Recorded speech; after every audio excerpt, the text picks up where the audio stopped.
Good evening. Welcome to Channel 8 Sports and East Brunswick High School football. Hi, I'm John Meggiolaro with Phil Hill for tonight's East Brunswick J.P. Stevens home encounter. And Phil, East Brunswick comes off a bye week, if you will, but a two-game winning streak as they take on J.P. Stevens. Two-game winning streak, and you have to ask the question, did that week off stop their momentum? You'd like to think that they had something going there, and they might have continued it. Of course, the week off allowed them to heal some of their injuries. I talked to Marcus Borden.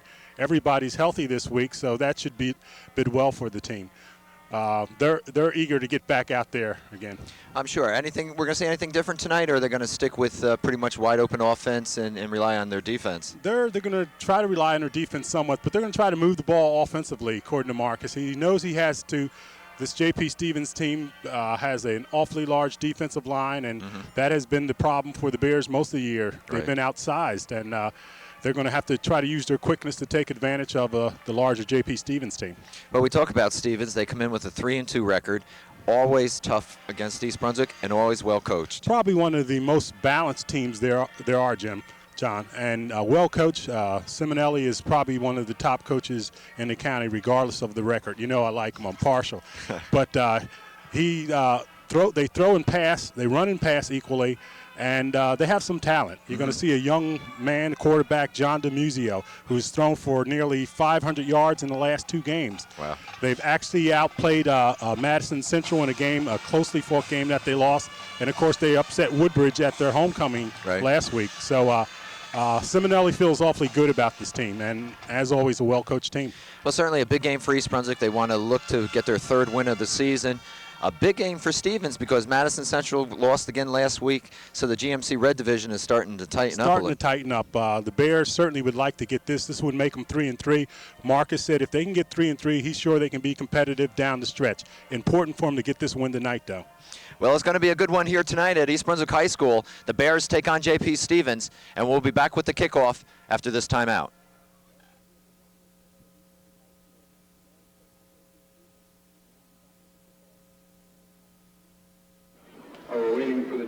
Well, we welcome you to tonight's game, East Brunswick J.P. Stevens. You see the captains at midfield, and the referee indicating that Stevens had won the toss, declined the opportunity to make a decision as to whether to kick or receive. So East Brunswick will have the choice, and they will receive. And you see Jim Varick and Marty Lucarelli, the captains out there, and surprised, John, that Simonelli chose to kick off. I'm surprised he declined the option, that's for sure. Yeah. I think he wants to put a little pressure on East Brunswick, let them come out and make the first move, and he can plan from there. Okay, not much wind to speak of, so not really a factor. He wants to apparently get his defense out there on the team. He has a lot of confidence in that defense. Well, it's a cool autumn evening, and as you know, if you've watched our games over the years here at the high school, the field tends to get quite slick, and we would expect that to happen as the game progresses. East Brunswick will be in their home green, all green, Stevens in white, and we should mention that Jimmy Allender, our sidekick, is not with us tonight, so Phil Hill and myself will bring you the game. And wow, the Bears really got all their speedsters back there. They got Phillips, Colheim, Shanafi, and Varick. That's all their speed. Gallo will kick it off for Stevens. It's a low kick. Handled by Shanafi, I believe, and he's knocked backward as he gets up to the 30-yard line. Okay, not bad field position. Shanafi, of course, scoring 2 touchdowns against Perth Amboy, and he's coming on, John. I think he's going to be a good one. Well, East Brunswick will go on offense. Habib will be the quarterback, number 7. He comes into the huddle now. Interesting. The Bears brought out their own ball. Habib gave it to the official, and the official brought it back to the sideline, said, we'll use the ball that we have. Barrick and Phillips are in the backfield with Habib. Quick pitch to Phillips, right side. Has a little seam, and he'll pick up a few yards, about 4. A good 4 yards, and a good start for the Bears. And Marcus has got to feel awfully good having everybody healthy for probably the first time this year. Let's call it second, and let's make it 5. Ball resting at the East Brunswick 33-yard line. Mike Matthews. And number 90, Scott Roman. Same backfield combination as Habib calls signals. Inside handoff, and Varick fights his way for a couple yards. He'll be short of the first down. He'll bring up 3rd down. But good movement by the Bears, and you gotta like it. It's important that they maintain control of this ball, John. They don't want to give it up here, 3 and out. If they can pick up this first down, keep that Stevens offense off the field, and just grind it out, they'd be pretty happy. Let's call it 3rd and 3. Ball resting at the 37 of the Bears. Habib looks. Right side, he's got a man. It's Roman. He's got the first down at around the 45-yard line. Nice simple play, Phil. Okay, that's Jack McNeil, I believe, who's starting to be a big-time receiver for the Bears, and an all-important first down, John. East Brunswick looking to improve their record to 3 and 3. They come off 2 wins, one against Monroe and then 2 weeks ago against Perth Amboy. McNeil is wide left. I formation.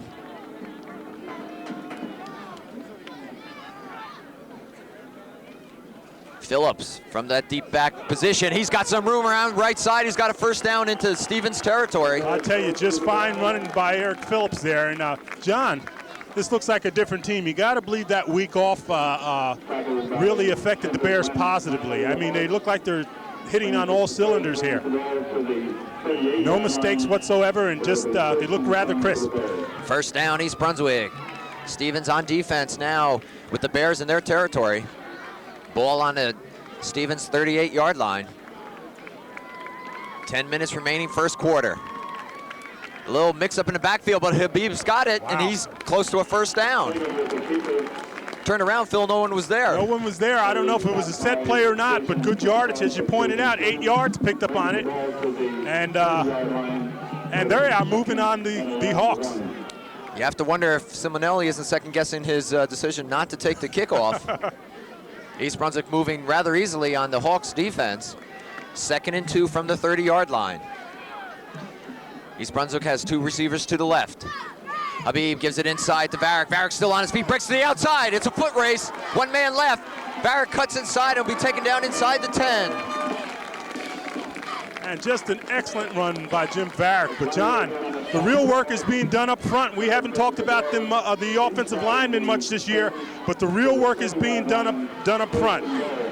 And you got Tom Rugi at center, Jason Gomel at guard, Mark Lorenzo at guard, Anthony Gerber back at tackle, and Mike Kriskowski at tackle. And they're doing a job up front right now. From the 7, it's 1st and goal for the Bears. I formation again. Something we haven't seen much of, Phil. Varick inside. He'll pick up a yard. Brings up 2nd and goal. And if you're the Bears, you got to like where you are. They're in that red zone now, and they certainly want to do something. But the Hawks have got to respect the inside running of the Bears, and which makes them susceptible to a quick hit. They're saying no gain, so it's 2nd and 7 from the 7. Habib will roll right. Looking. He's going to keep it, and he slips down. And there's that turf that we talked about, Phil. I'll tell you, he had a hole there, had some space to run through, and just lost his footing. So it'll bring up 3rd down.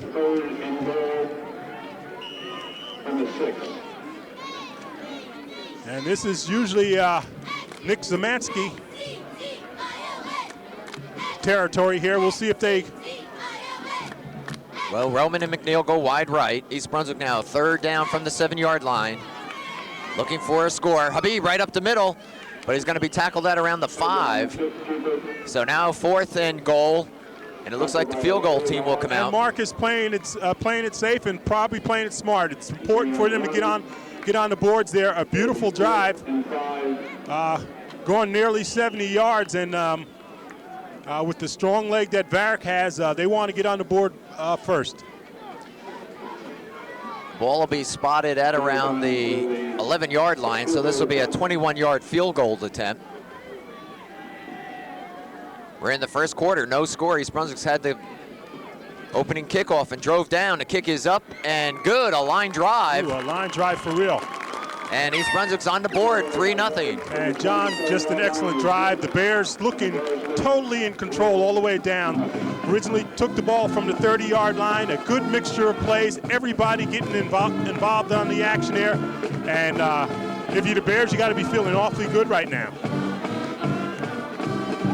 Well, if you're Marcus Borton, you have to be pleased what you've seen offensively. Exactly, and on the other hand, J.P. Stevens hasn't really allowed many scores during the first half. I believe they were just gave up 3 points to Madison Central the first half. They had gone, several teams hadn't scored on them at all during the first half. They usually the second half scoring, but the Bears taking it right to them. Well, for all the press about their size and speed, East Brunswick moved through them rather easily. They really took it to them. All right, Varick will kick it off.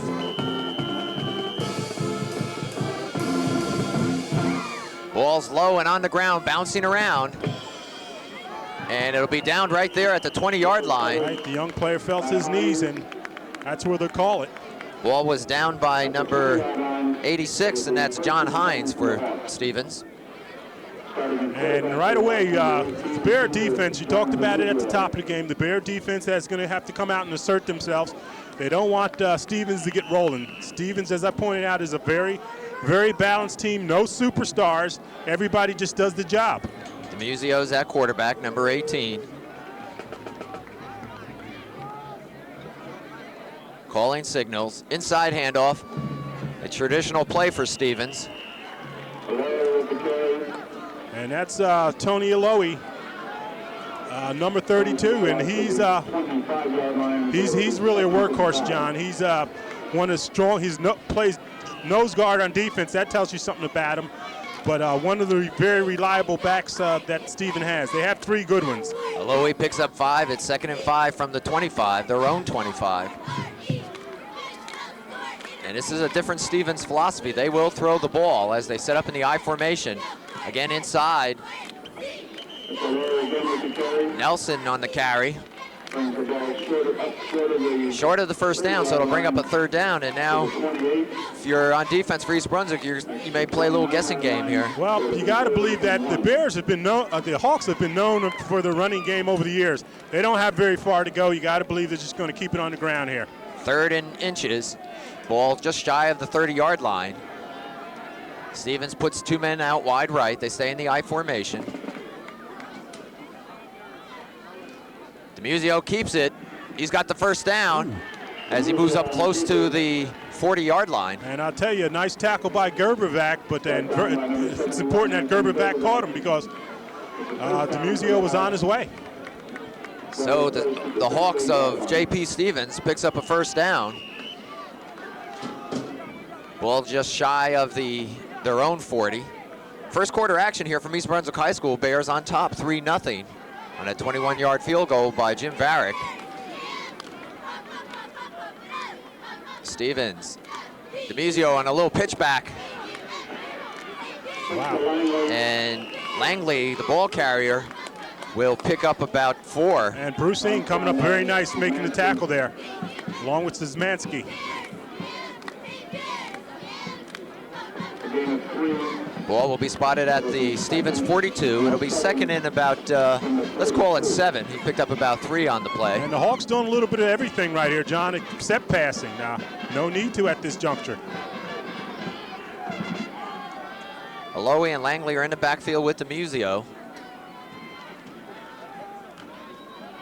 This is Aloe. He picks up about 3, bringing up a 3rd down. And once again, the Bear defense right there. Ball will be spotted at the 46-yard line. And John, you may be looking at our first pass of the game right here, and you want to keep your eyes on number 86, John Hines, and number 42, Jason Kassoff. 3rd and a long 3 for the Hawks. No, they go inside with Langley, and he'll pick up a few, but he may be short of the first. Let's see where they mark it. Well, it's going to be interesting to see whether Tony Simonelli is going to gamble here.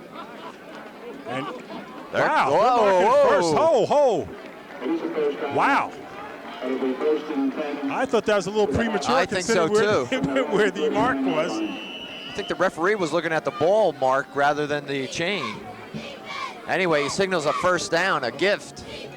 No protest from Simonelli. Okay. It'll keep the drive alive for the Hawks, who trail 3-0 with 3:50 to go here in the first quarter. Muzio, hands off. Nelson fights his way. Okay, Bears coming up hitting well. Marty Lucarelli coming up slowing him down for the rest of his teammates. Nelson will pick up 2. It'll be 2nd and 8 as he crosses midfield. And no surprise here. They're looking like a typical J.P. Stevens team to me. For all the talk about how much they've been passing of late, they look real J.P. Stevensy. 2nd and 8, ball resting at the East Brunswick 48. They stay in that I formation. DeMuzio keeps, gets to the outside and is hit quickly and thrown down. Good play over there by number 89, Zismansky. I'll tell you, a fine tackle by Zismansky. And I'll tell you what the Hawks are trying to do. The Hawks are trying to take advantage of their size on the line, like most teams have tried to do with the Bears, and they're just going to try to grind it out. They figure they have a mismatch on line. Tony Simonelli knows about that because he was at a disadvantage last year when his largest lineman was only 200 pounds. Clock ticking, 2:35 remaining. 3rd down and about 7 for the Hawks in East Brunswick territory. DeMuzio looking to put it up. He does. He's got his man the outside. 1st down and more. Reception by number 83. That's Chris Pagan. Chris Pagan with a nice catch. Greg Kohlheim coming up and laid one on him. Nevertheless, the 1st down was picked up. And again, J.P. Stevens looking rather methodical. Something we've come to expect from them. Nothing fancy, just take it to you. Ball at the East Brunswick 32, 1st and 10 for the Hawks. They're on the move. They trail 3-0. Muzio keeps, and he's going to be snuffed under right away. I'll tell you, Ken Molina there. Ken Molina in on the tackle, blowing in there. So Molina drops it for a loss of about 3. It'll be 2nd and 13. Ball now on the 36-yard line.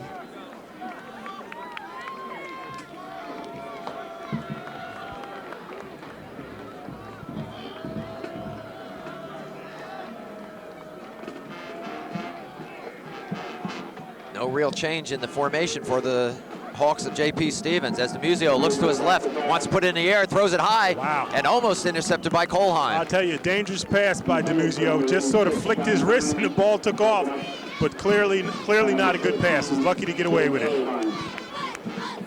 without the interception. So it'll bring up 3rd and 13. Bears leading 3-0. And one of the things that was pointed out about DeMuzio is unorthodox in his passing. Will throw off the back foot, will look rather awkward, but somehow get the ball out there. Well, it would look like a passing situation now with 3rd and 13. 3rd and 13. Muzio drops straight back. Hit as he puts it in the air. Intercepted. Roman, I believe, number 90. No, I'm sorry, number 50, Paul Dumas. And I'll tell you, you can give that interception also to Jim Varick. Jim Varick blowing in there and nailed DeMuzio as he was trying to pass it, and as you saw, Dumas picked it off. The Bears, I tell you, they look like they got fresh legs. They look crisp and fresh, and they look like a different team right now. Well, it is mischief night. And the Bears come up with a turnover. They'll have it with 1 minute left in the first quarter. They lead 3-0, and the ball resting at the Stevens 49-yard line. Habib again misses a handoff and follows Varick through the hole and he'll pick up a couple. For the Hawks, a gain of 2. 2nd and let's call it 8. It'll be 2nd and 8. Ball at the the Stevens 47.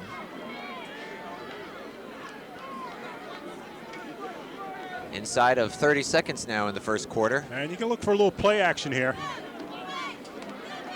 Habib looking over the middle. He's got his man and drop. Oh, wow. Right out of the hands of McNeil. Jack McNeil. They did come with the play action. Nice fake by Varick. Put the ball up there, and McNeil just slipped off his hands. So it'll bring up 3rd down and 8.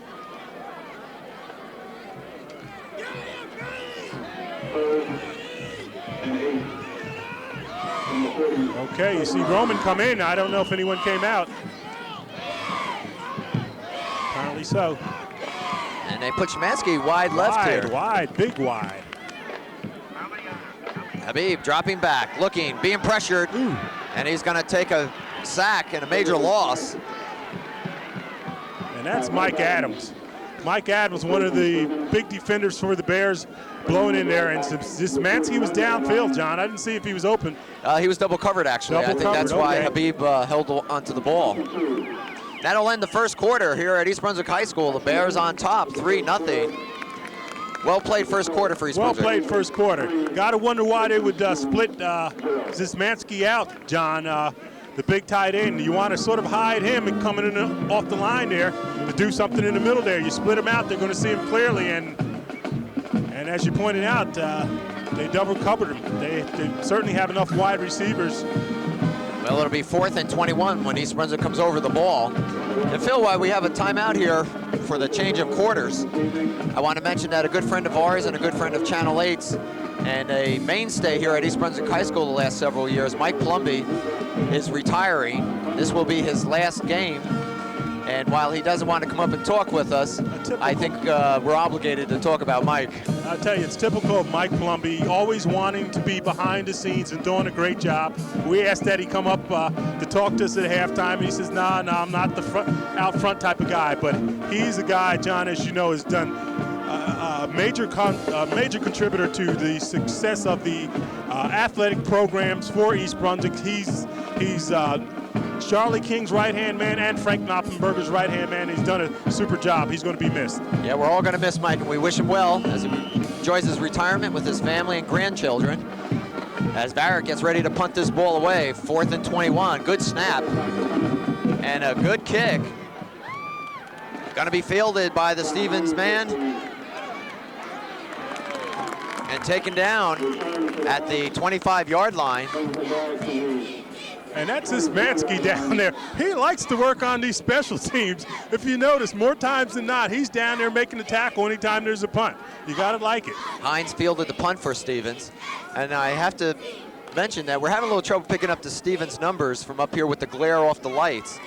So if we're a little hesitant in calling some of the numbers, that's the reason. And we don't have Jimmy. That's true. All right.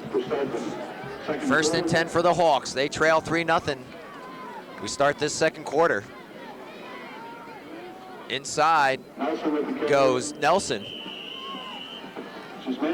Nelson will pick up a few. And Greg Nelson comes in this game averaging 3.6 yards per carry, only 133 yards during the season, but they mix them up. All the backs average about really the same, John.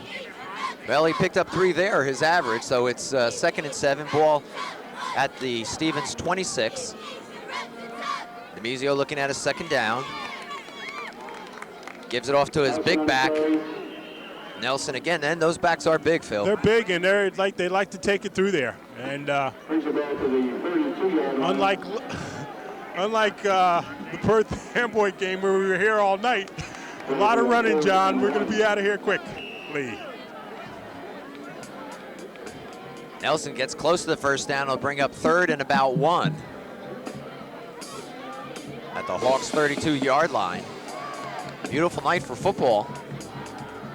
Bears looking to improve on their 2-3 record.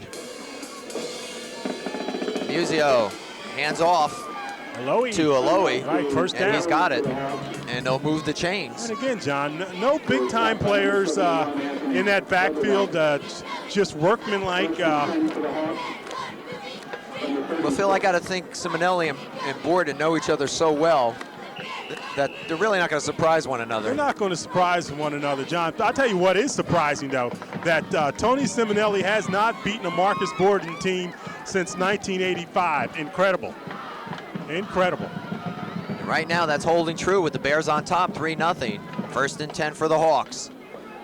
Little counter move inside. It's going to pick up good yardage as Langley carries the ball close to the 45-yard line. Okay, Bears got to be careful. Almost a late hit there. Officials did not call it. Ken Molina and Jim Barrick on the stop. It'll be 2nd and 1. Ball's placed at the 45. It'll be 2nd and 1. And Stevens starting to get that ground game on track. But they trail on the scoreboard, and that's where it counts. 9:25 remaining until halftime. Bears on top 3-0 as Stevens faces a 2nd and 1 from their own 45-yard line. Musio, ball's on the ground. We'll wait for the call.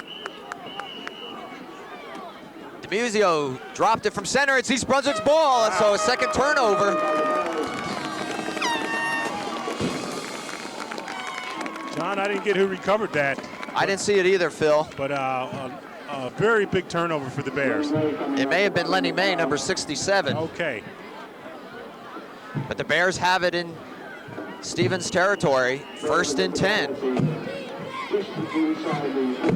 And you like to do something with these turnovers. Well, turnovers can certainly be make the big difference here, John. And I got a feeling the Bears are going to try to go for something really quick. Single back now in the backfield. It's Varick with Habib, and it's Varick with the ball. And Varick still on his feet. It looked like he was going to be stopped. Turns the corner and makes something out of nothing. Something out of nothing is exactly the term, John. He was nailed, pushed back, and just bounced off the would-be tackler. Used his speed to get to the outside and picked up a few yards.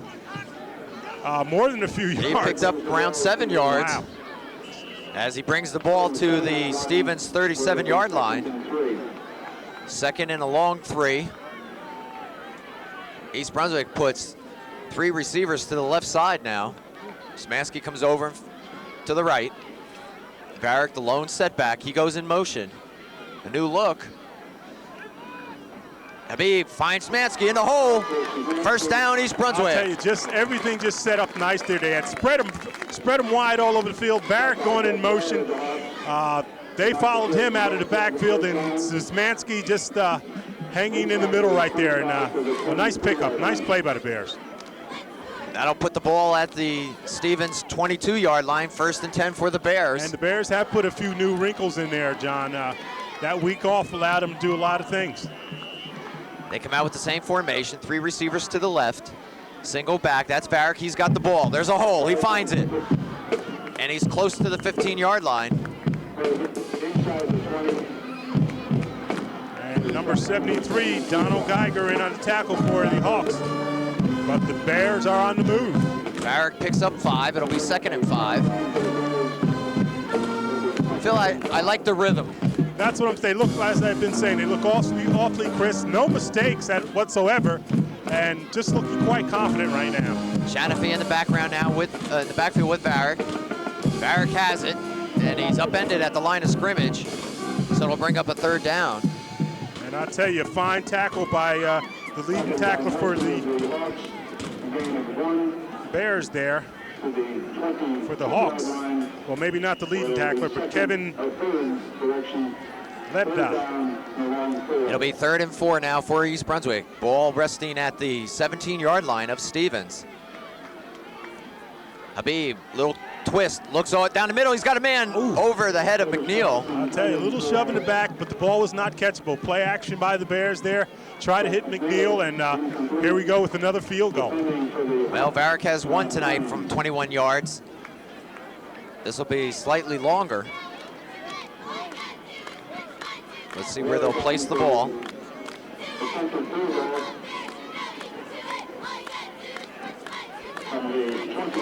And John, it's going to be a 34-yarder, Phil. Okay.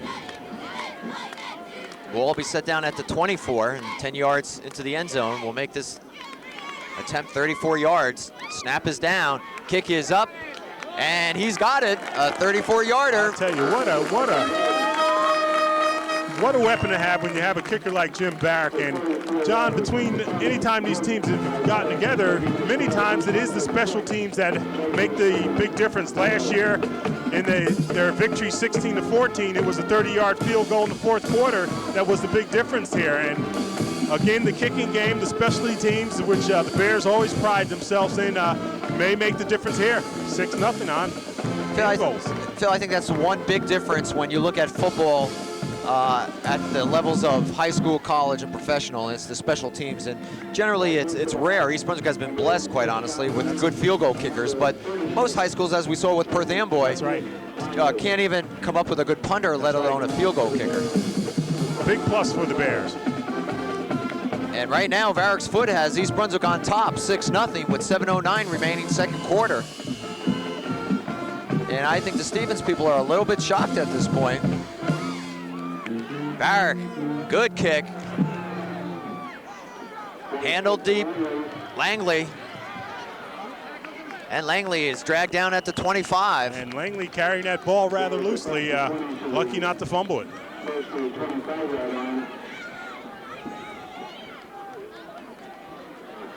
And the Bears, who have played a fine all-around game at this point in time, John, still want to play tough defensively. They may just give them a little, but they don't want to. They may bend a little, don't want to break, don't want to let them get into that end zone. Well, East Brunswick has come up with 2 turnovers this half, which have really shut down some drives for the Hawks. But they'll have it 1st and 10 on their own 25. DeMuzio, big hole on the left side, and bulling his way is Nelson, number 34. And dragging a few people. And he gets it up to the 35, and that's just enough for a 1st down, I believe. And Dumas right there for the tackle. And it is. They'll move the chains as the clock will continue to move here. Well, are they going to move the chains or not? They're having a little trouble.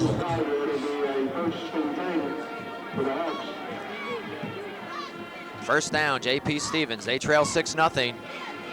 Langley again, tripped up just shy of the 40. And I'll tell you, a nice tackle. And that's Bruce England once again coming up. He's becoming one of the fiercest hitters on that Bear defense. That's the 2nd time tonight he's come up and nailed somebody. And the last thing I want to hear is that tomahawk chop. Tell me about it. Between the Giants and the Braves, what are you going to do? The Stevens band trying to inspire their team on here. They trail 6-0. A little all right counter move in the back goes nowhere. And I'll tell you, Ken Molina and He tripped up. A lot of fanciness back there, but it didn't prove much. Right, Ken Molina and Paul Dumas. And Dumas is a big game for him already. He was the one, John, with about a minute to go in the first quarter, who made the interception, remember?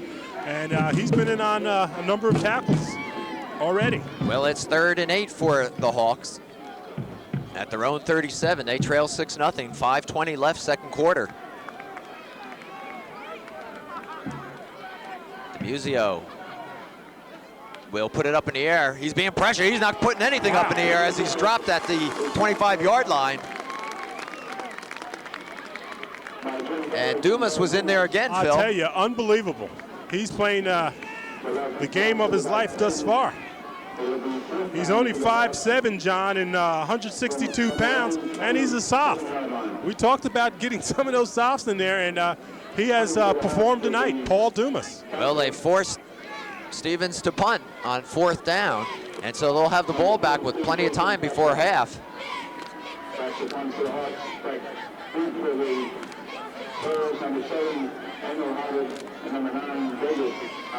The Habib brothers are back to receive the punt. This will be Amol. He'll field it at the 42-yard line. Goes to left side and taken out of bounds just shy of midfield. East Brunswick with great field position. Good field position. And I tell you, you got to hold your breath anytime your quarterback starts starts returning the ball. East Brunswick will have it, 1st and 10. Ball will be spotted at their own 49-yard line. They'll have 4:20 to go before half, so plenty of time to march this ball down. They They lead 6-0.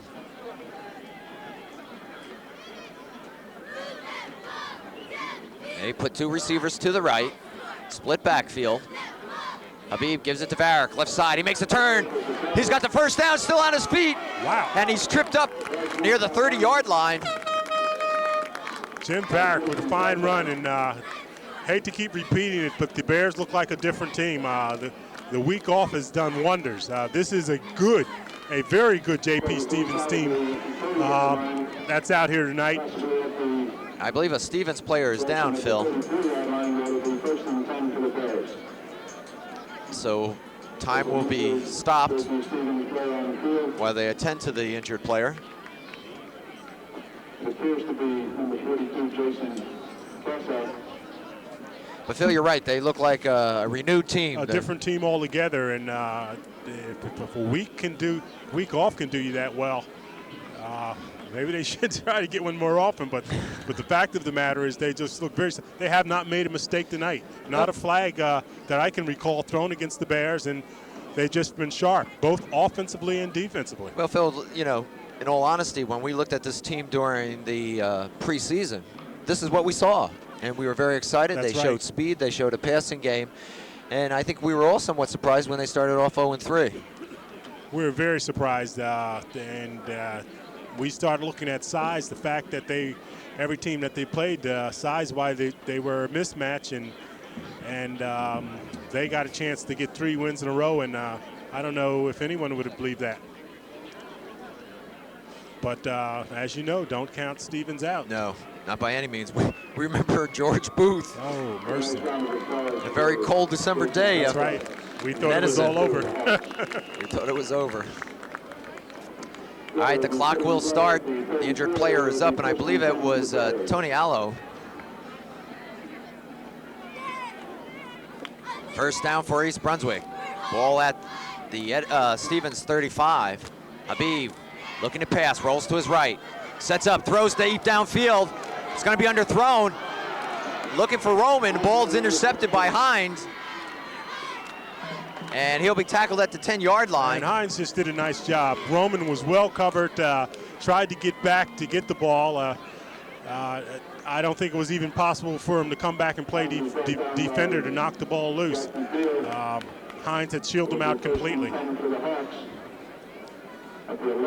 So East Brunswick with their first turnover of the game. Okay, a gamble on the Bears' part there to come up with the big play, and the Hawks capitalized on it. Stevens will have it 1st and 10 with 3:50 to go. And a flag, and at the first of the night, I think we're going to have a delay of game.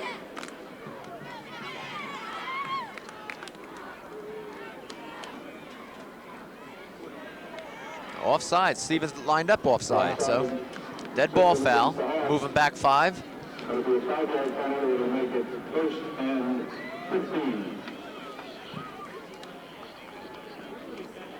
And with their back to the goal line right here, the Hawks are going to be careful, John. I'd be surprised if they tried anything fancy. I'd be surprised if they put it up in the air. 1st and 15 from the 5-yard line.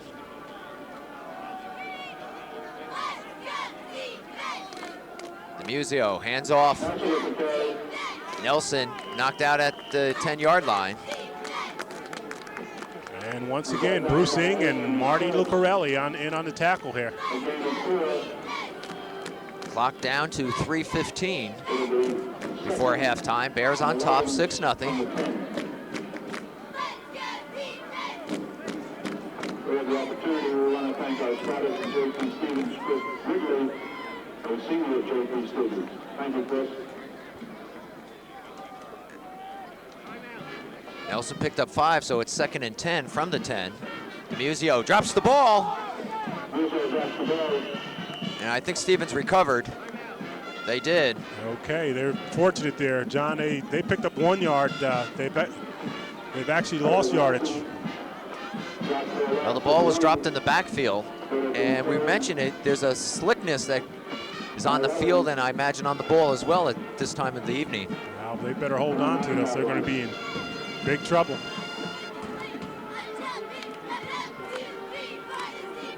3rd down and 11.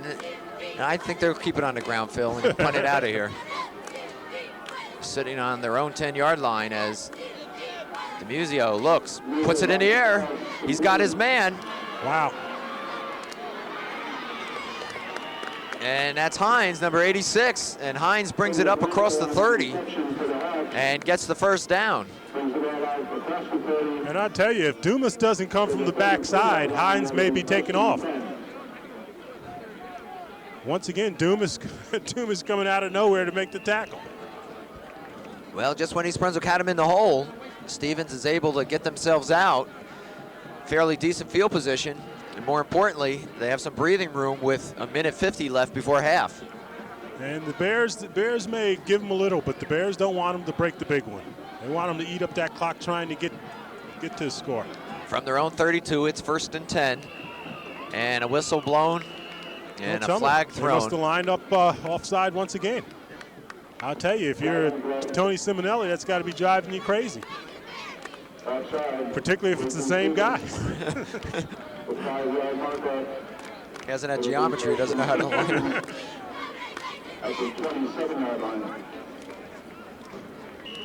Anyway, they'll move him back 5. It'll bring up a 1st and 15, and the ball's moved back to the 27.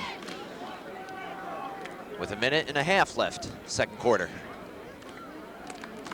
DeMuzio looking to his right.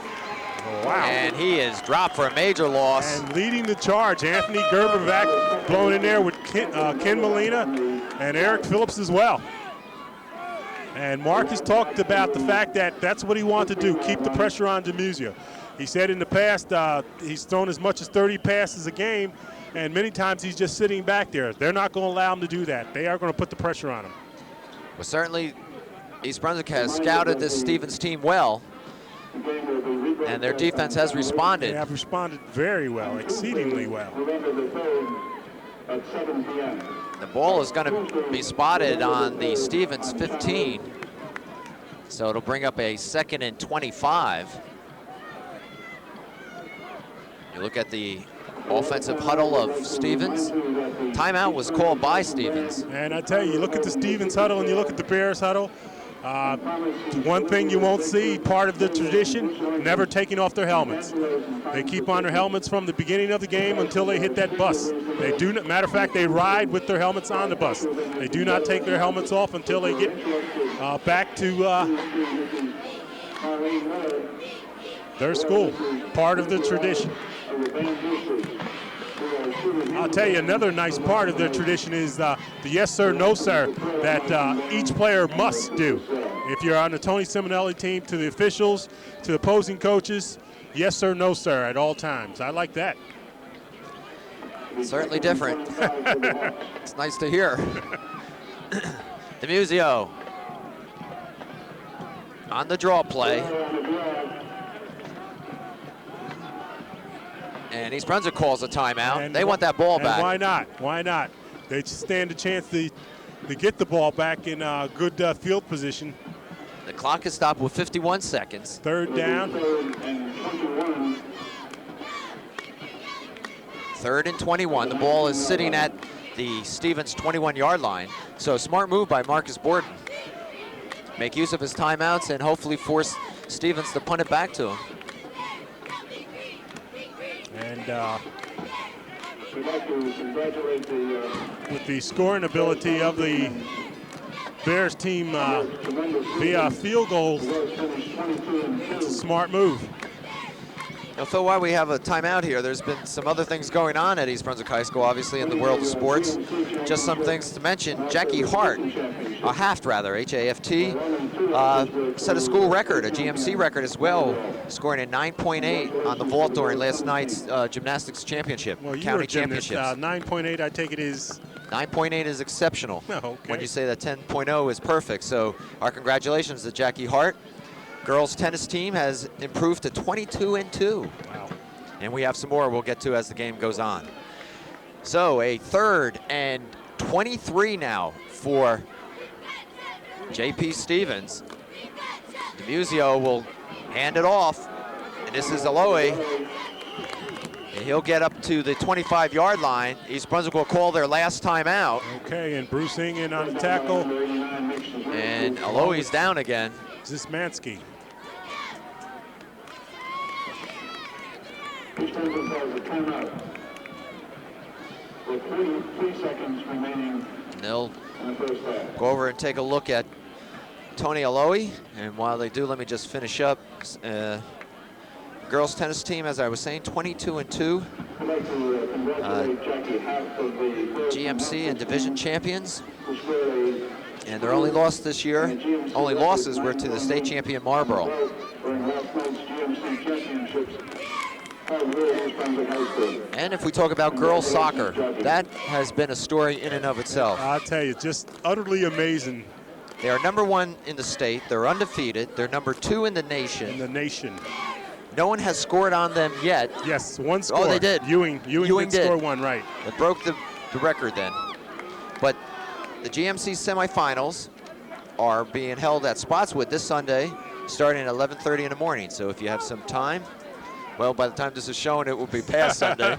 But they must be phenomenal. I mean, they've to be #1 in the state, #2. I guess according to USA Today, in the nation, says it all. Says it all. What else can you say? Having given up one goal, amazing. And you can't think of the soccer team without thinking of Lou Cosa. That's right. And I understand Lou's coming along rather well, and we wish him well as always. And we look forward to seeing him back here at the games and back on the sidelines coaching. Loe's still down. And it's difficult for us to see what they're doing to him, whether it's an ankle or a knee. But certainly they'll take every precaution with him. And I've been passed a note. Athletic Director Frank Knoppenberger wants to remind all winter sport athletes that pre-physicals will begin on November 9th, as well as the 10th and the 12th. So if you're a winter sports athlete, make note of those dates and get yourself to the appropriate area for your physical. Okay, well said, John.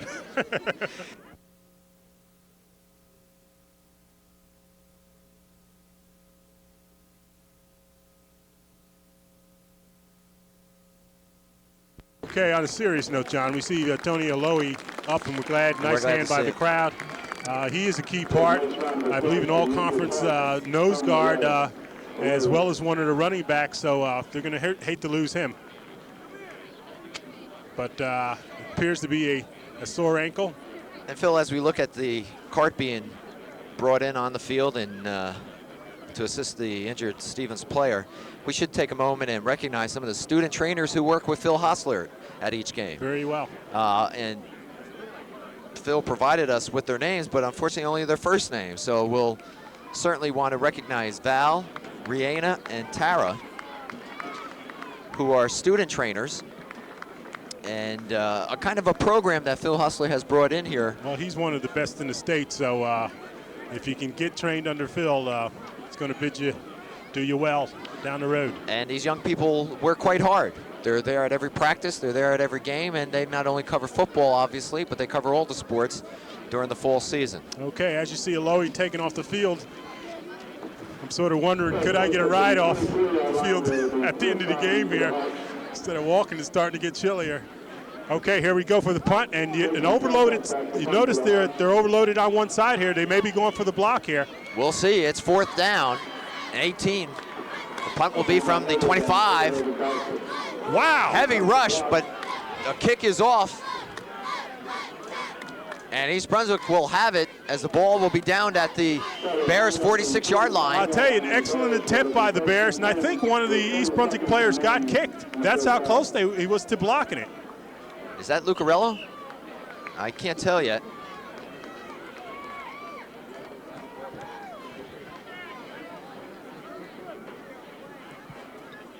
Well, John, I'll tell you what happened. As I pointed out, the Bears had, this is something new that they put in for the week. They overloaded on one side and went for the block there. Came awfully close to the block, and it does appear to be Marty Lucarelli, one of the captains for the Bears and one of the vocal leaders for the Bears, and we certainly hope the young man's okay. Phil Hostler working on Marty, and it looks like he's rubbing behind the calf and Make cramp. And hopefully that's all it is, yeah.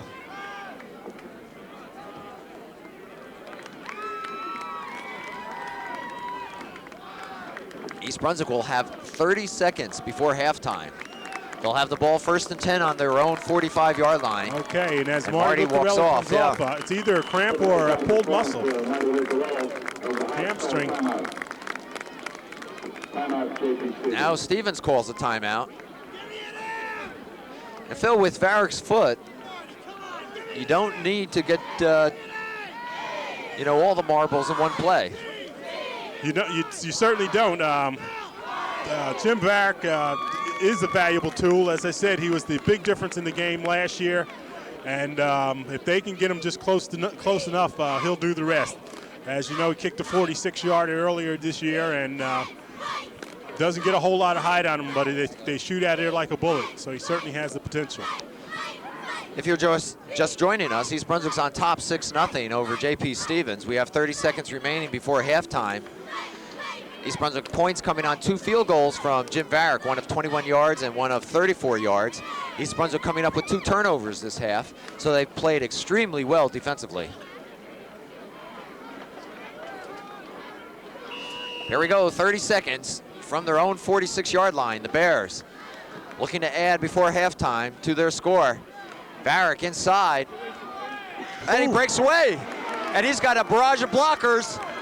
Varick, it's a foot race, he needs 1 block. And he's saying he stepped out of bounds. They'll say Varick stepped out of bounds with 17 seconds. And at about the 5-yard line. I tell you, Jason Kussoff, I believe, saved the touchdown there. Some excellent blocking by the Bears down there. Varick doing a fine job, kept his legs moving, and surprised everybody. Just a fine run, and like I said, some fine downfield blocking. When they look at the films, they're going to really enjoy that. Well, once he broke away from the initial tackler, he had a caravan of blockers in front of him. So you can look for a pass, 17 seconds here. You can look for a pass, John. From the 6-yard line. And that's it. Habib rolls right, looks over the middle. Oh, wow. Intercepted. Wow, I tell you, a heartbreaker. What a play. I'll tell you. An excellent defensive play. I didn't see the number on the player, Phil. Well, speaking of not seeing, Varick obviously didn't see him neither. I believe it's 29. Kevin Burns, I believe. Well, East Brunswick now with their 2nd turnover of the half. And we don't need to say anything. That just hurt. We just figured that they were going to either score a touchdown here or at the very least come away with 3 points, but wasn't to be. Wasn't to be as the clock winds down to 0, and the first half is over here at East Brunswick with the Bears on top 6-0. But you can't lose sight of the fact that this is a different East Brunswick team out here. Different East Brunswick team, but also got to tell you that J.P. Stephen Hawks have been a second half team all year. And we know the Bears have come on pretty strong in the 4th quarter in the last 2 games themselves, so it should be an interesting second half. And we'll be back with that second half action in just a moment.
play for the East Brunswick Marching Band under the direction of John Kish.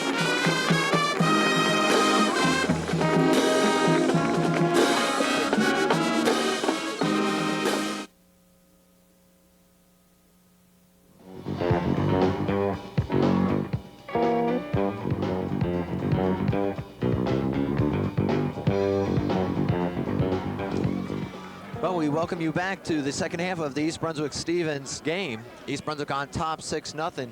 And unfortunately for us, it has started to rain. And if you know anything about our setup here at East Brunswick High School, we are atop the press box, so we are not sheltered in any way from the weather. And all our equipment is exposed. So should this rain pick up a little bit more, we may have to discontinue broadcasting for tonight anyway.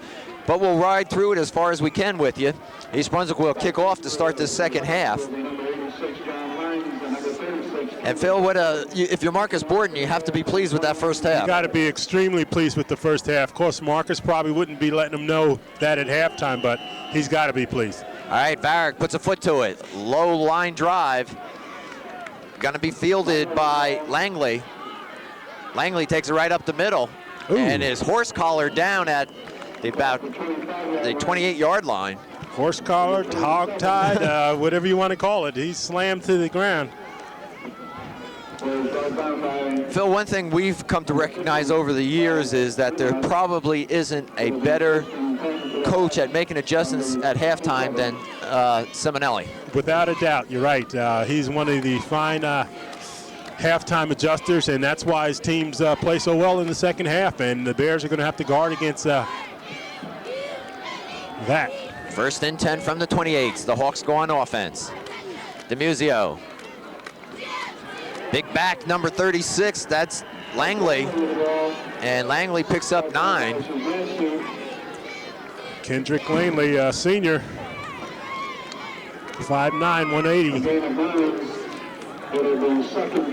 It'll be 2nd and 1. Ball at the 37-yard line.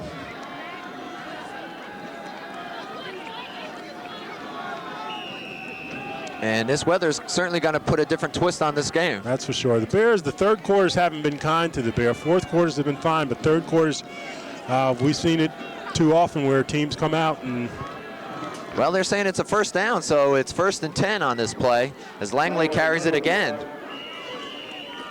Maybe we're sitting at different angles, but he looks short of that first down. We've had a difference with the mark several times. Anyway, Langley only picks up 2 that time, so it'll be 2nd and 8. The Hawks trail 6-0. East Brunswick coming up with 2 Varick field goals for their 6 points.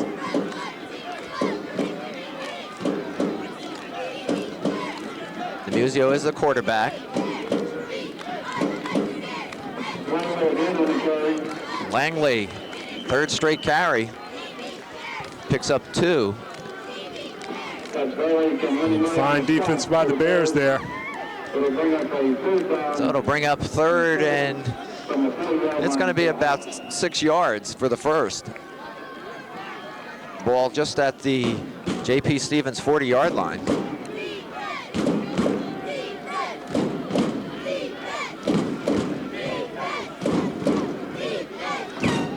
And the Hawks still in tight with that multiple offense there. I thought they would spread them out, but no. 3rd down, DeMuzio, hands off. Nelson. Nelson's dropped behind the line of scrimmage. And I'll tell you, Ken Molina with a fine play there, coming up with a big tackle, and once again, the Hawks have to punt. So the East Brunswick defense once again meets the test. And John, we want to keep our eyes and see if the Bears overload on one side and go for it this time. They came close the last time Stevens was in a punting situation. Close to blocking it, that is, as the Habib brothers go back to receive this punt. Jason Kessel back to punt for the Hawks. High snap. Kick is off. And they'll let it roll. And one of the adjustments again that Simonelli made, knowing that they would come to the overload, I think he put additional blocker there. And additionally, the kicker turned towards the opposite side and kicked it away. So wasn't much chance of blocking it. All right, East Brunswick will have it on offense for the first time in this half. They lead 6-0. Ball sitting on their own 33-yard line, 1st and 10. Habib in the backfield, drops the ball and goes forward with it. And he picks up about 5. I think that might have been a play, John. We remember against Perth Amboy, they might have shown that. It'll be 2nd and 4. Well, they'll give Habib 6, so let's call it 2nd and 4. Ball just shy of their own 40. 3rd quarter action.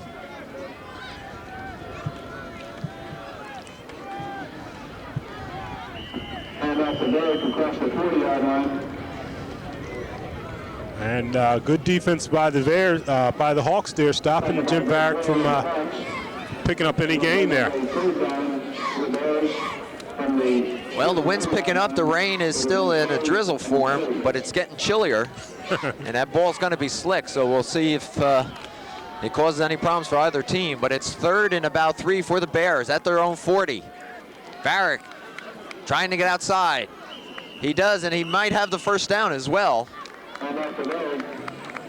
He's close to the 45-yard line. And the marking looks like wow, he does have it. He should have it, and they'll give it to him. So the Bears keep the drive alive.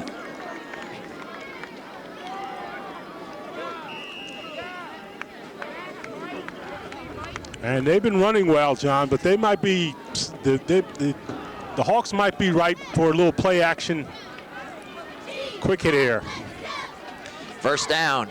Inside handoff, ball's on the ground, and Stevens has it. Wow. Fumble by Varick. Ball was stripped right out of his hands. I'll tell you, Barrett going through the line, his body through, and as you pointed out, John, he was just stripped. One of the defenders pulled the ball out of his arms. Varick went one way and the ball went the other. So the 3rd turnover for the Bears tonight gives Stevens the ball in East Brunswick territory. Wow, excellent field position. And just the mark of the Hawks team, J.P. Stevens' team, you just know they're not going to stop. They're going to continue to come at you.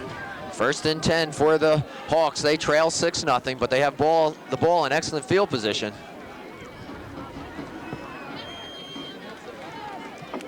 Langley fights his way for a couple.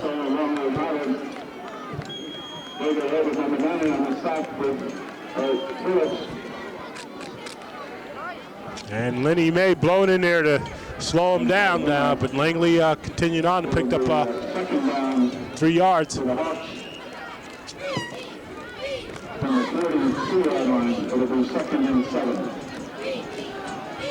2nd and 7, a pickup of 3. Ball at the East Brunswick 43-yard line. DeMuzio. Langley again, he's become the workhorse here. And he is the workhorse for this team here. Just a good hard running back. Clock running, 6 minutes left, 3rd quarter. Averaging 3.7 yards per carry. I mean, the team is only averaging 3.5 yards per carry. They don't look to get the big play. They look to just grind it out. And just by the formation that Simonelli has come out in the 2nd half, what he is saying is we're going to gut it out and take it to you. We're going to use our sides and beat you on the line and just drive it down the field. That apparently is the game plan. They trail 6-0. A score here changes the complexion as Langley goes outside, cuts up inside, and has the 1st down. And Marty Lucarelli coming in with the tackle, but not before the Hawks picked up that 1st down. 1st down, J.P. Stevens at the 35. And they'll move the chains as the ball is spotted at the East Brunswick 35. 1st and 10 for the Stevens. And this is their running formation. They're just bringing it right at them. DeMuzio keeps, looks to pitch, and he's going to be dropped. I'll tell you. And a flag, a late hit by Szymanski, I believe. I'll tell you, it's a shame to negate it after Paul Dumas once again with just a super tackle there. Diving, stopping the ball carrier. And I'm afraid you're right, John. The Bears come up with a Late hit. It just really kills you because the Hawks were stopped for a loss.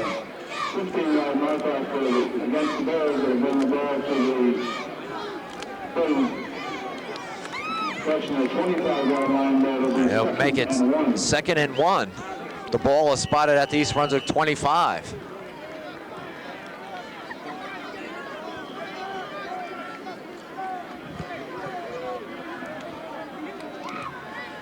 Unbalanced line to the left. Inside handoff, I think it was Hush, number 24 on the carry. And once again, the interior line of the defense in there on the tackle, but once again, he picks up that all-important first down. Dumas comes to the sideline. I think he might be shook up a little bit. Doesn't seem to know where he is right now, bending down. Number 50, Paul Dumas. And clock is running. This ground game is grinding the clock as well. 4:35 left third quarter. 1st and 10 for the Hawks. Langley.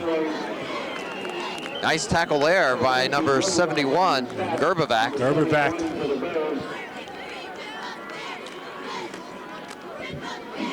No gain, make it 2nd and 10. Ball resting at the 23-yard line. East Brunswick needing to toughen up their defense. They lead 6-0. But Stevens with the makings of an excellent drive here.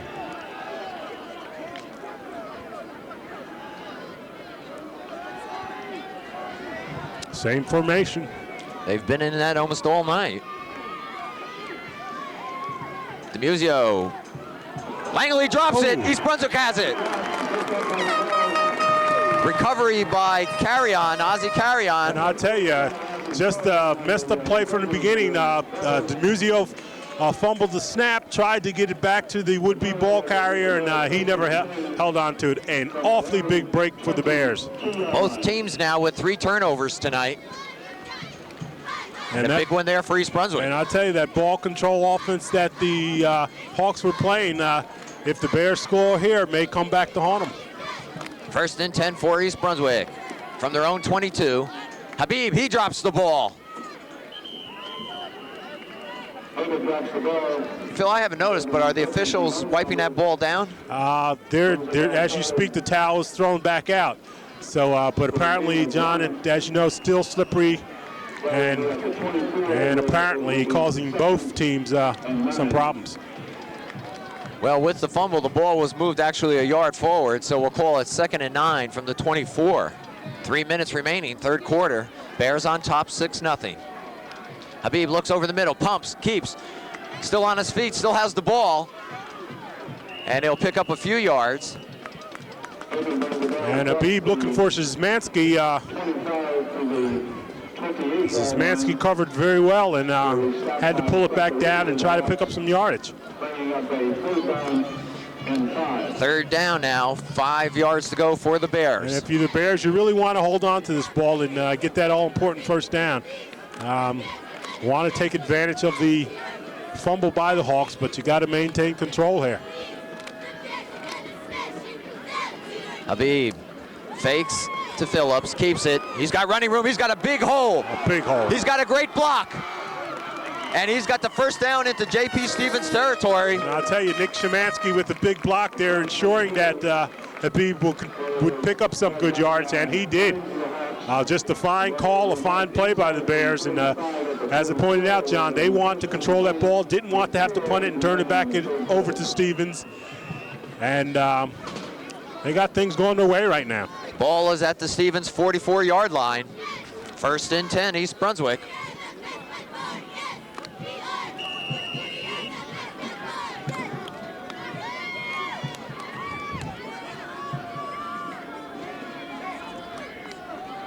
Habib gives to Varick. Varick bounces off one tackler, off a second. Still on his feet as he fights inside the 40. And Jim Varick back to full strength, and it's apparent there. How many times tonight has he bounced off the first tackler just to pick up extra yardage here? And you got to like it. Pickup of about 7. Let's call 6. Let's call it 2nd and 4. And again, can't say enough about Gomo, Lorenzo, Gerbervac, and Kriskowski on that front line there. Rugia as well. Regia.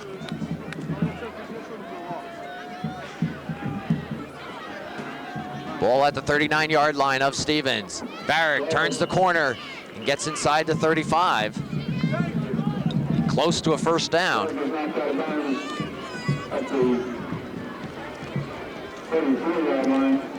And Donald Geiger with a shoestring tackle there, stopping Varick from picking up extra yardage. And they're going to bring the chains across.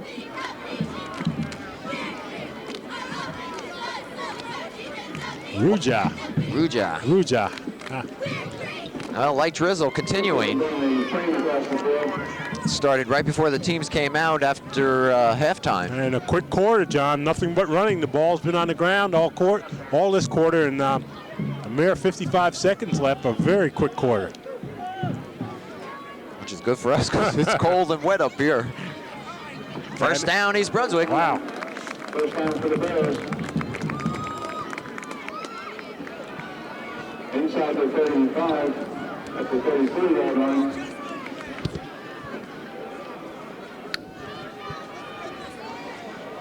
The ball will be spotted at the J.P. Stevens 35-yard line. East Brunswick will have it 1st and 10 with 55 seconds remaining in third quarter. They're on top 6-0. 3 turnovers each for the teams tonight. And the Bears have made them work for them. That's the difference thus far. East Brunswick scoring on 2 Jim Varick field goals, one of 21 yards, one of 34 yards.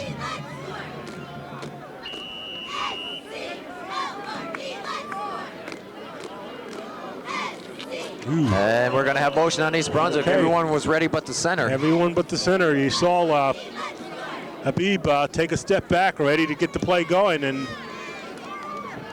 never got the ball. And still, I think that's probably the only second penalty on it. They've been relatively mistake-free.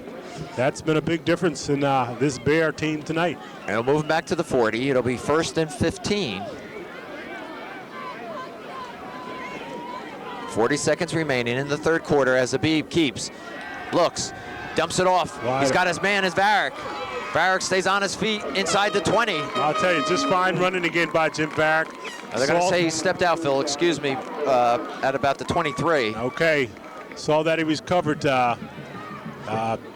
that shoulder and drove right through him, and still picked up the first down. Still got the first, so the drive stays alive with 31 seconds.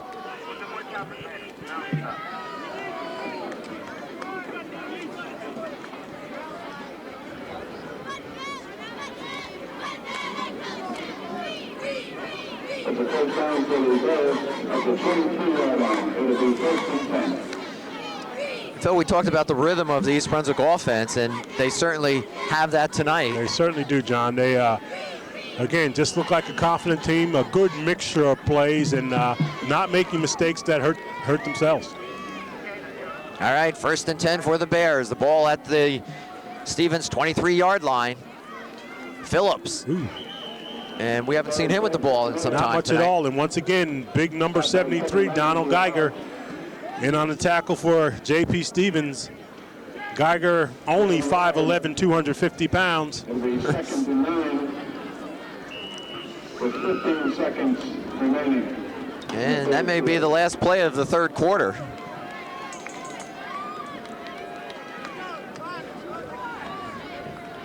And that should do it. So after 3, it's East Brunswick 6, Stevens nothing, and a surprise thus far. I'll tell you, really,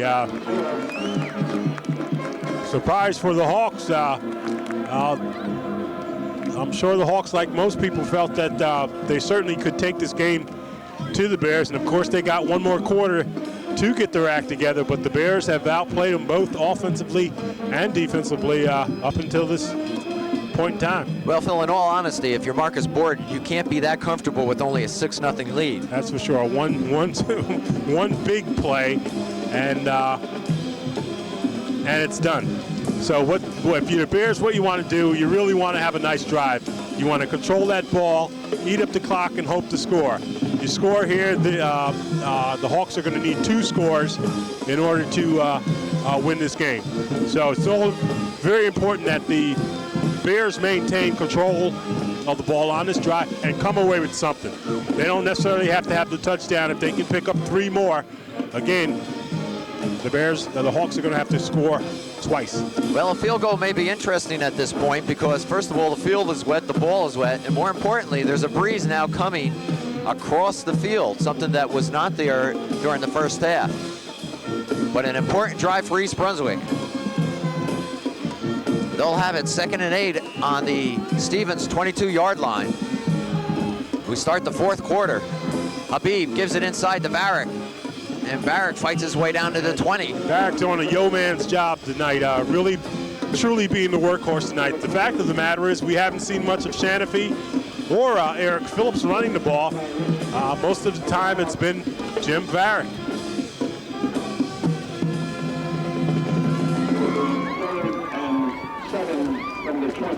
Well, we have an official timeout, an equipment timeout down on the field.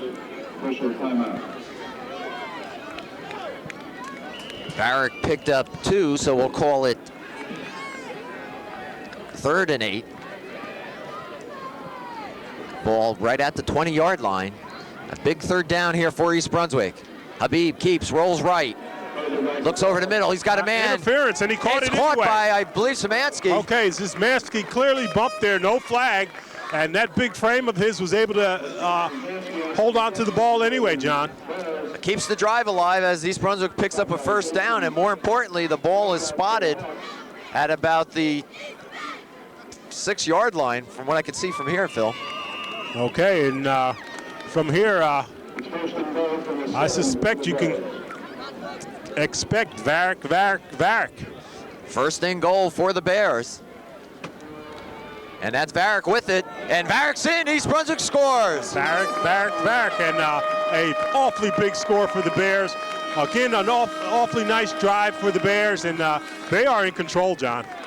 Varick from 6 yards out makes it 12-0.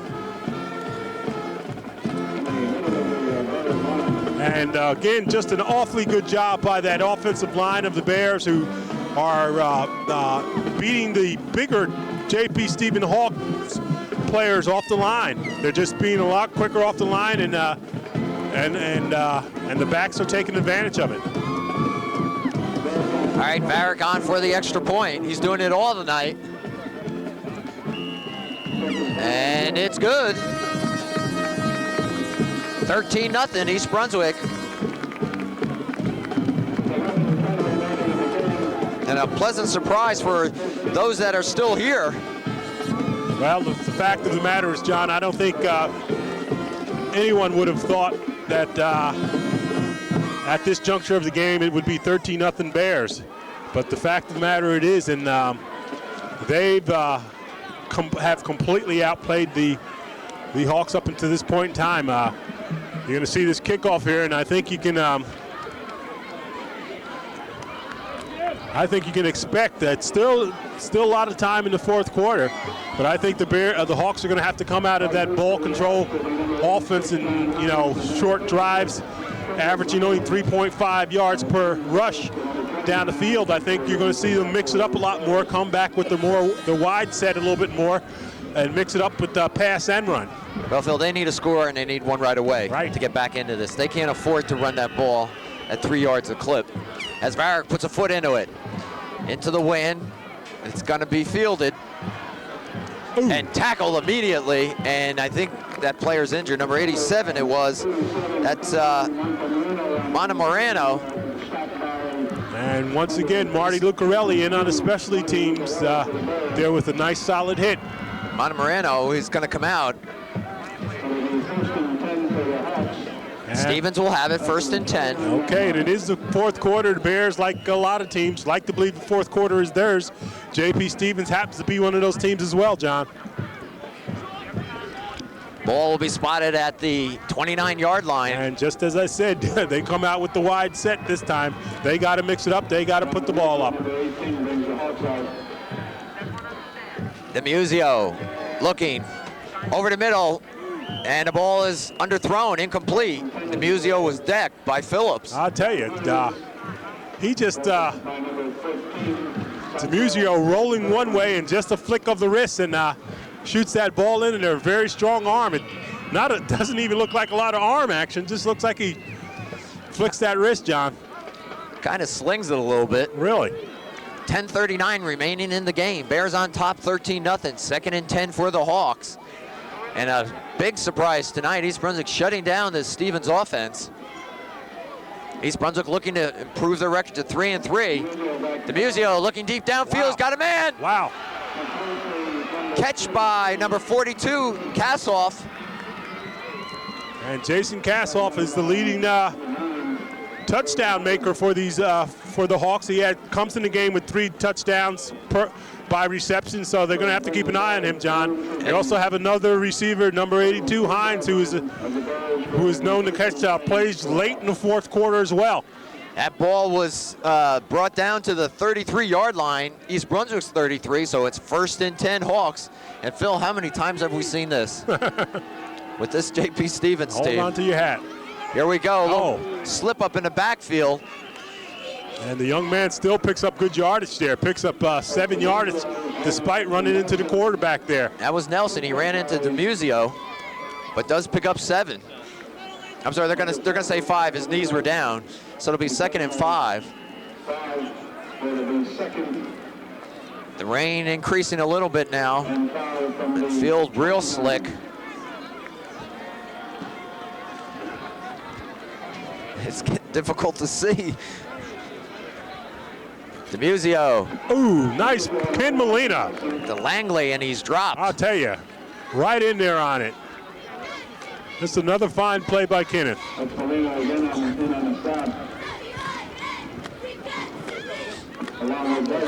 So it'll be 3rd down, and really no gain on the play, so we'll say it's 3rd and 5. Okay, number 42, Jason Kassoff. You gotta cover him. Big play for Stevens. Bigger play for East Brunswick's defense. DeMuzio drops straight back. Looks, he's hit, his arm is hit. Wow. And the ball is caught. Anyway, unbelievable. Only a gain of about 3 yards. Okay. But And you had Dumas and Ing and Kohlheim, right? Kohlheim there defending. Langley pulls it down. Langley pulls it down anyway. 4th down, however.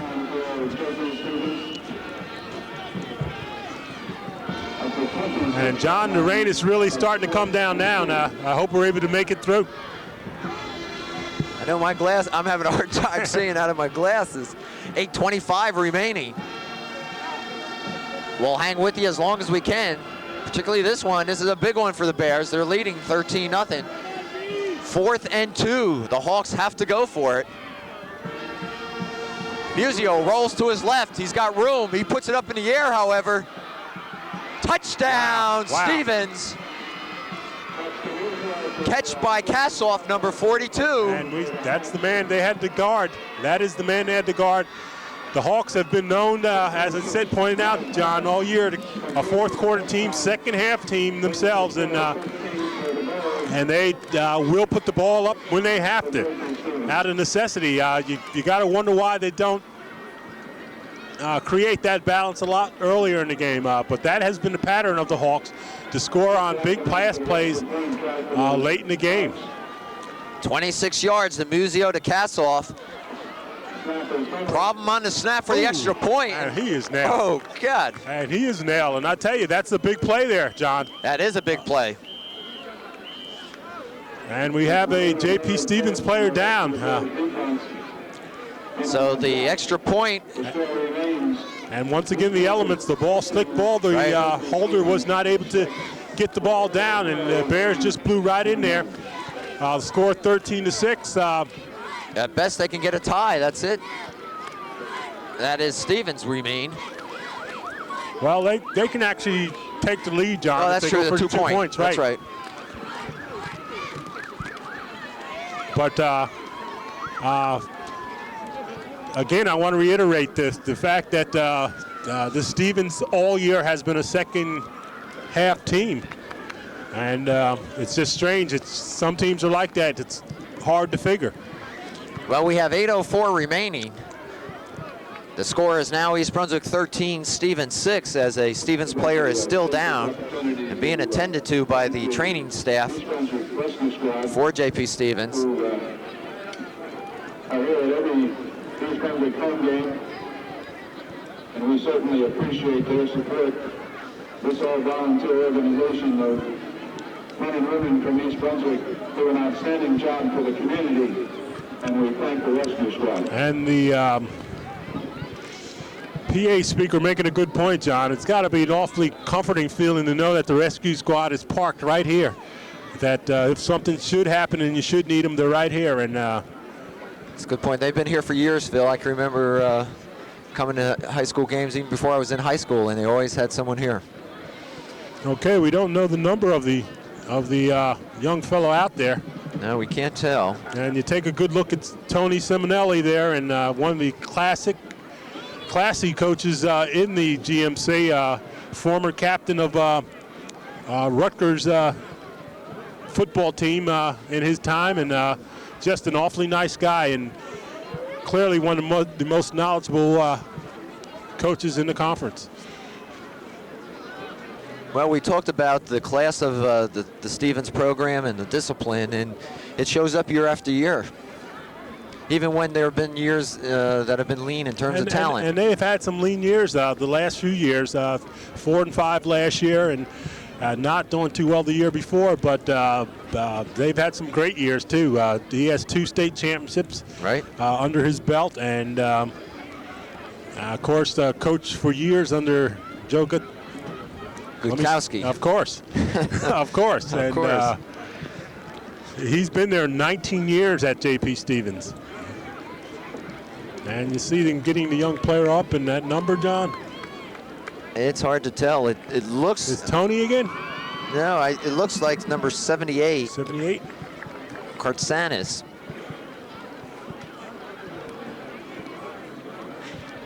Yeah, it is 78. Okay, a sophomore guard for the team, John Kartsanis, and we certainly hope the young fellow's okay. And as he goes off, both teams come back on the field. Well, Phil, let's switch our thinking a little bit. Now you're Marcus Borden. You have 8 minutes left in the game. Mm-hmm. Your team's up 13-6. Wet ball, wet field. Keep it on the ground? Not very hard to figure. You keep it on the ground. You're certainly not going to put it up in the air and make any mistakes. Your offensive line's doing an awfully good job. Mr. Varick is running at will, and you can expect to see more of the same. All right, Kohlheim back deep for the Bears. And he's going to get a chance to bring it up from the 15-yard line. He decides to take it outside.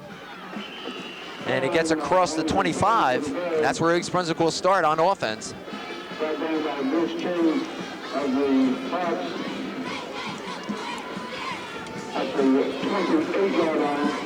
Okay, of course, if you're Hawks and you're Tony Simonelli, you're thinking what Marcus Borden may be thinking, and Tony Simonelli may be saying, hey, all you want to do is key on number 29. They're going to hand the ball off to him. Marcus, on the other hand, may come up with Habib rolling out, keeping the ball, or getting the ball to Phillips, who hasn't been used much tonight. All right, 1st and 10 from their own 27. Bears in the lead, 13-6. Barrett goes to the right side, tries to turn the corner, gets up close to the 30. And still picks up good yardage. And you got to hold that ball, because you know Stevens is going after it now. That's for sure. Picks up a good, nearly 5 yards, 4 yards there, and the clock is ticking. We're down to 7:15 left in the game. 7-point lead for East Brunswick, 13-6. A 2nd and 6 as the ball is spotted at the East Brunswick 31. Habib brings him out. Phillips and Varick in the backfield. This is Varick. And he'll go down after maybe picking up one. Okay, John, I made the point that everybody in the stadium pretty much knows Varick's going to get it. Might be a good chance to... Varick's coming out, Phil. He is coming out. I think he got stung a little bit. He seems to be a little hurt on the sideline, bending over. And Phil Hostler going to take a good look at him. All right, it's 3rd and 6. The play here, they need to keep this drive going and control that clock. I think Habib's going to roll out.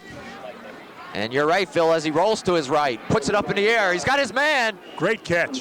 That was McNeil, number 88. Tell you, Jack McNeil, a great catch, a big catch, an important catch. Of course, it gets him the first down, That's right. keeps him control of the ball, and that may have been the biggest play of the game thus far. You took the words right out of my mouth, Phil. I think that has been thus far.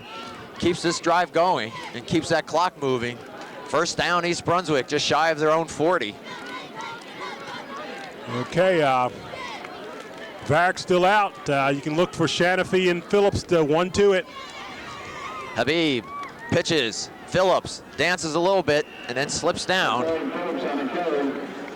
Stays in bounds, keeps that clock moving, bring up a 2nd down. He lost yards. Okay, and Varick coming back in. A good sign for the Bears. Stop to the Hawks. Brings the ball back to the 37-yard line. And John, we got a very cold wind blowing through here right now. Wow. Excellent job by the crew here to keep us going. I'll tell you. We've got garbage bags protecting everything up here. Anyway, Habib on a little delay to Phillips, and he drops right down. Another loss. But now puts East Brunswick in a difficult spot. Puts them in a difficult spot. You need some good hard running right here. You need to pick up some hard yardage and so forth. It's a very difficult spot, as you point out, John. If they put the ball in the air, they run a risk here. They want to eat up some clock, but they do want to maintain that first down. You got to believe they're going to put it up. I'd look again for Mr. Dependable, Mr. Zismansky going across the middle. It's 3rd and about 14 as Habib rolls to his left, being pressured, pulls up. He's got a man open. It's Matthews. And he has the first down. He does, Phil. What a heads-up play by Habib. Big play again. We keep talking about big plays, but again, keeping control of the ball is the name of the game here. And once again, Emil Habib comes up with an awfully big play. First down, East Brunswick, just shy of the 50.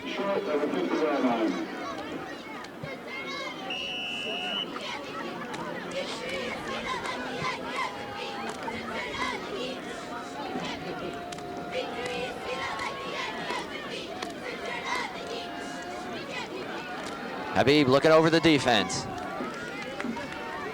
He's got Varick. Ball's loose. Ooh. Let's see if they say he's down or not. Waiting for a signal. Wow. Stevens has it right at midfield. I'll tell you, that was a counter there, and Varick sort of lost his footing going down, got hit as he was going down, and the ball popped out. And so once again, it'll fall on East Brunswick's defense. I'll tell you, 4:46 left, John, and a lot of time. And DeMuzio brings him out, clock running. 1st and 10 from the 49-yard line.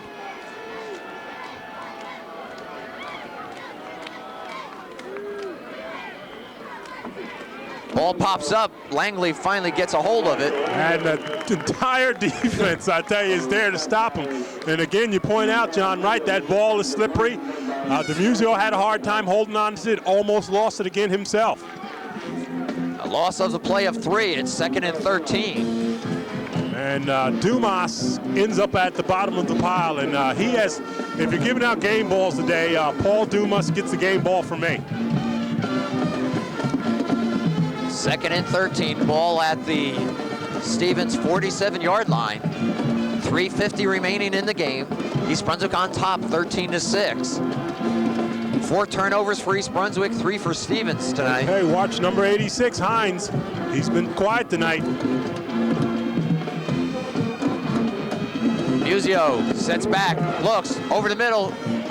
He's got Langley at the 30-yard line of East Brunswick. First down, and much more than that. They're 30 yards away from taking the lead. Okay, Kendrick Or tying, rather. Kendrick Langley with a big catch there, and J.P. Stevens,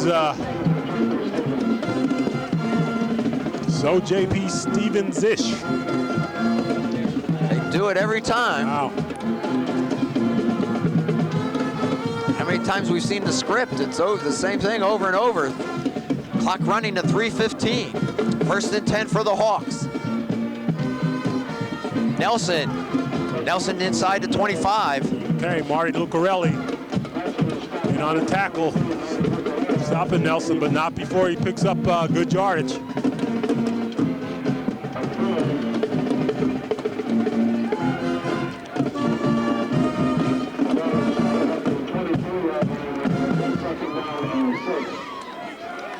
Pick up a 5. It'll be 2nd and 5. Ball spotted at the East Brunswick 24. Clock running, 2:40 left. Okay, big play for the Hawks here, John. Of course, they have 2 downs to do whatever they're going to do. DeMuzio quickly to Nelson. Nelson left side. Bulls his way. He'll pick up maybe 3. They'll bring up a 4th down. And I'll tell you, a fine job on that right side of defense over there. You got Koheim and you have Phillips on that side as well. Shut it right down. I'm sorry, I bring up 3rd down. As well as Ken Molina. 3rd and 3 from the 23. Field goal will do Stevens no good. They need a touchdown. DeMuzio, he's gonna put it up in the air. Ball's hit. His arm is... Incomplete pass. Phil, I think he's the slowest quarterback I've ever seen dropping back. He kind of just rolls back there. Rolls back there. Good pressure again. Varick and Phillips in on putting the pressure in on DeMuzio. And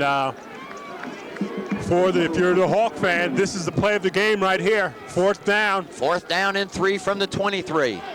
Both teams have their timeouts. We have 1:51 remaining in this game. Bears on top, 13 to 6. You got to believe the Hawks are going to throw to the end zone here. Muzio plants, looks, throws it. He's got a man. And it's close, John. It's caught by Langley, and it is close. And that's Ingen on the tackle there, but very close. And they're calling it a 1st down. They'll give it to him, so Mercy. The drive stays alive for Stevens. And timeout, J.P. Stevens. You almost want to go. I'll tell you, again, the Bears are trying to hold on for dear life here. Momentum clearly seems to be with the Hawks. And not much you can say. The Hawks have done this all year.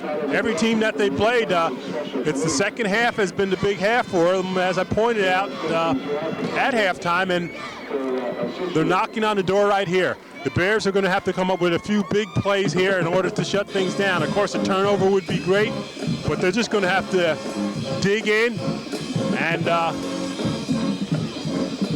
play as well as they can. They got to keep the pressure on DeMuzio, but with 1:49 left, you can expect a few running plays as well. They got enough time. They got 2 more timeouts, so anything can happen. And Tony Simonelli Tony Simonelli, as you know, we've seen that before, will call a trick play. Conservative as he is, at the end of the game, we've seen him do it for a number of years. He'll come up with something that you hadn't seen all year. 1st and 10 from the 17. DeMuzio looking for someone in the end zone. He's going to put it up. Oh, and a flag's going to be called. Wow. I'll tell you, on Eng, I believe. Some bumping there, and not quite sure who it's on, John, but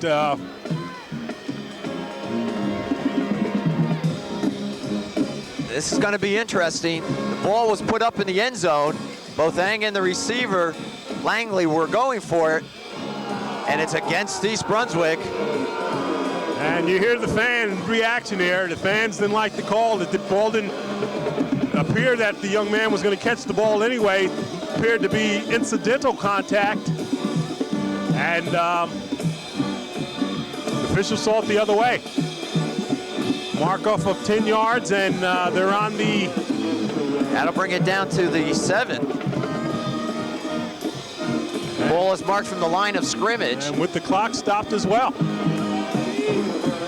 So it's 1st and goal for J.P. Stevens. 13-6 is our score.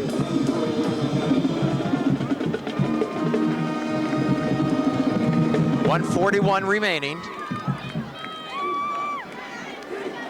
It's been an exciting game thus far, and it's come down to this. Nelson on his feet. Ooh. And then hit. Szymanski nailing him. I'll tell you, that slowed him down, and then the pursuit by the Bear defense just continued. And we have another J.P. Stevens player injured. Seems to be leg cramps. That's Langley. So with 1:24 remaining in this game, it'll be 2nd and goal for Stevens. Ball resting at around the 7-yard line. And as you take a good look at the young fellow down there, and I think you're right. It may be leg cramps, John. But again, the Hawks are in a very, very good situation right here. I would expect DeMuzio perhaps to do some type of rollout, John. Rollout that he can keep it if he has to, and if not, hit a receiver. Of course, they have the option, too, of trying to plow through the line there. They do have still 2 timeouts. And they can make something happen there. Again, the Bear defense playing very tough.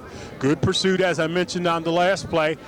And they just got to suck it up and keep coming at the Hawks. I'd like to thank our spotter from J.P. Stevens, senior Chris Whitley. And with 1:24, got to remind themselves the 4th quarter is ours, and they're knocking on the door, but we're not going to let them come in. Enough cliches.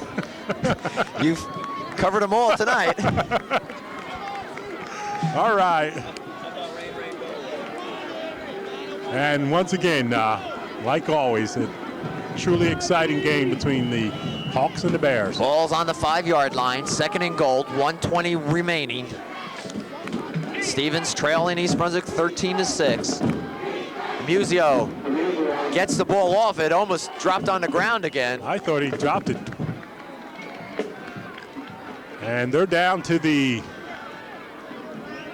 let's see where they mark it. And the Hawks take a timeout. Timeout, J.P. Stevens. So with 1:02 remaining, some strategy to be discussed. Okay, just inside the 5-yard line there. Do they have a field goal kicker? Not that it matters, but Lowy has kicked 2 field goals this year, one for 24 yards. He can kick it, but kicking a field goal certainly won't do him any good right now. Field goal, onside kick, maybe. No, you got to go for the touchdown right here. I agree. But it also may, should they score, obviously they, well, you don't know. Do you go for the 2 for the win, or do you go for the tie? I think you go for the win. I think you come this far back, you're certainly not going to go for the tie. I think they need this win if they still want to have any chance, outside chance, of making the playoffs. Okay, I got the play here. All right. Okay, it's on the 5-yard line here, but they're going with the quick, short pass. A quick look in, and I said before, Hines hasn't been called on too much today. No, his name has not been called much. Here we go, 3rd and goal from the 5. Tight formation. Muzio rolls to his right, looking. He's got a man, touchdown. No, he dropped the ball. Wow. He was in the end zone, He was too. in the end zone. The ball hit off his hands. And again, I think That was Alohi. Alohi not able to hold on. A bullet fired at the last moment, and wet ball and all, the young player was not able to hold on to it. Well, it comes down to this, 4th down. And this is what football is all about. Here it is, mischief night, and And Stevens takes their last time out. It's 4th down. The ball's on the 5-yard line. 56 seconds remaining. East Brunswick in the lead, 13-6.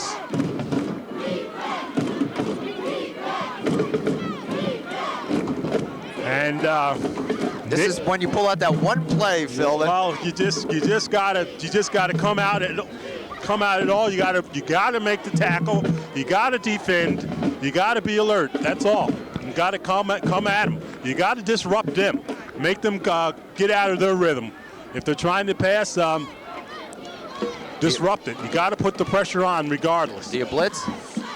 I think you gotta put the pressure on. You gotta be careful with the blitz because I doubt very seriously they're going to call a draw right in here. I think they're going to do the same thing. DeMuzio rolling out and trying to hit somebody. If he's any type of runner, you think he might keep it himself. Well, if you look at the statistics, they only average 3 yards a carry. That's they right. need 5. But he is the leading, in that 3 yards per carry, he's the leading. He has an average of 6 yards per carry. So apparently he can pick up some yards. Here we go. Here we go. This is the ball game. 4th down, 4th and goal. Muzio has it, throws, touchdown, Stevens. Wow. Nelson on the reception. And can you believe it? I'll tell you, well, a fine play called there. Nelson wide open and just a nice pass. And we're back to the question here, John. I think it's very clear. Tony Simonelli is going to go for the 2-pointer to win this game. As I said, if they have any hopes for state playoffs, they got to win this. It's 13-12. Stevens will go for 2. They have no timeout, so it's really, you send in a play from the sideline. 51 seconds remain. Don't forget, East Brunswick will get the ball back, and they do have Varick. And let's see if the Bears come back with the same thing. I'd be shocked. Let's see. I mean, the Hawks come back with the same play. This is for 2 and the lead. DeMuzio, a pitch back. Langley. He won't make Doesn't it. get in. They hold him. Wow. Wow. Wow. East Brunswick's defense. I'll tell you, John, relentless, swarming defense. Just as I talked about, they had to be there. They couldn't let them get in, and they didn't. Now, just a tremendous job by the Bear defense there. And I tell you, both teams, Tony Simonelli, got to give him a lot of credit. He did not go for the tie. He was going for the win here. And a pitch to Nelson, and the Bears just denied him. The score remains 13-12. East Brunswick's defense rising to the occasion. And now they have 51 seconds to hold on to the ball and come away with the victory. And 51 seconds, the Hawks will kick an onside kick, no doubt about it. The Bears clearly have people up front that who have good hands and can handle the ball. The ball must travel 10 yards before it can be recovered by the opposing team. So from the 40, it has to get to at least midfield.